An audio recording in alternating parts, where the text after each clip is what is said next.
Alright guys, let's do this. I got construction noise going on next door and I'm sorry. They're using a jackhammer, they're backing up trucks, it's beeping. But gotta do it. So I'll try to make this quick, try to get to the point. A few things I want to go over with you guys. We got some drawings back, some sketchbooks, some exercises. Hear the beeping, sorry. Construction.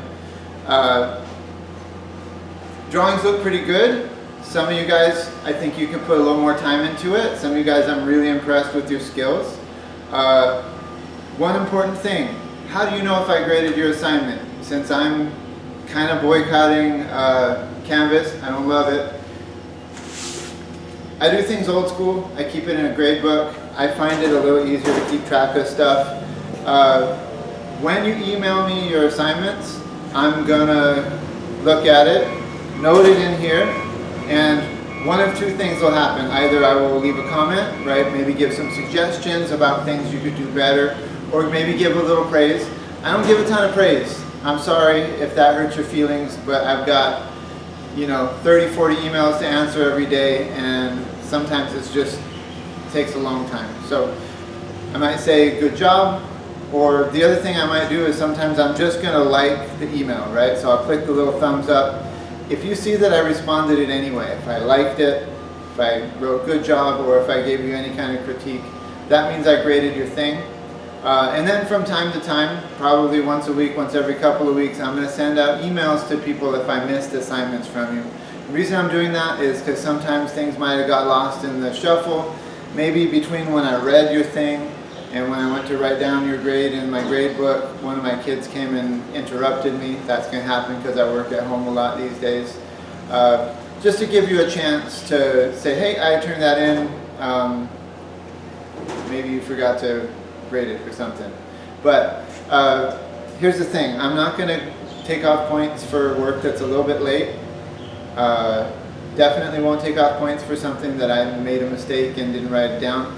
But I just want to make sure we keep it all, keep track of everything.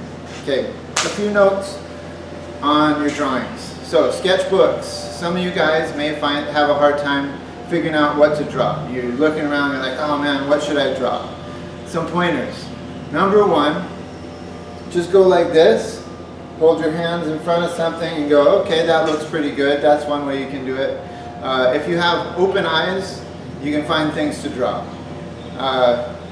My recommendation, don't set an object on a table and sit down and draw it. I don't want drawings of your feet. I don't want drawings of your cell phone. I don't want drawings of a single object floating in space.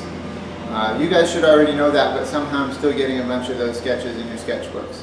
Another thing of feedback for your sketchbooks. So I have this little sketch I did of a still life here on the side. I just did it real quick before I turned on the camera. The way this is drawn, this is good enough for your sketchbooks, okay? Lines are a little bit shaky, that's okay. Not perfect, that's okay. What I don't need is I don't need you to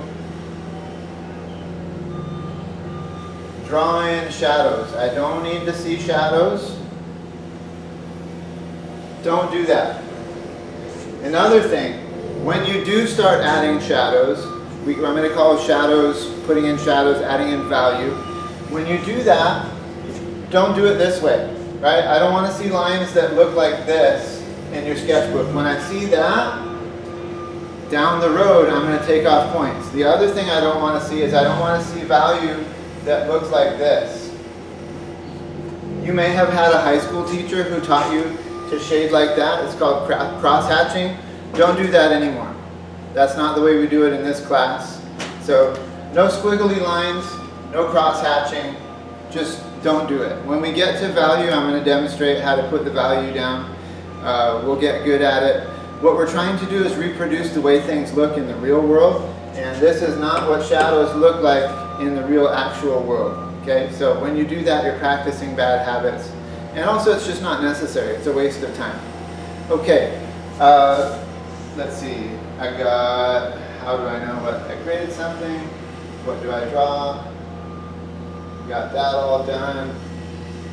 No value needed. Okay, one thing that I'm seeing in some of your drawings, I taught you to look at things you draw. So let's say I was going to draw this can and break it down into simple shapes. So the simple shapes that you would break this down into is a rectangle and maybe part of a triangle for the lid. A lot of you guys are starting with basic shapes, but then you're keeping them as basic shapes, and that's a problem. So let me talk you through how to start with the basic shape and then advance from there. So if I'm drawing that spray can, maybe I'll start with the rectangle for the body of the can, and then maybe I'll do something like this for the lid. Some of you guys are turning in stuff that looks like that. I don't want to see that. To make this actually look like the spray can, the bottom of it is going to be round, and it's going to have a little round part right here, and the lid is going to be round.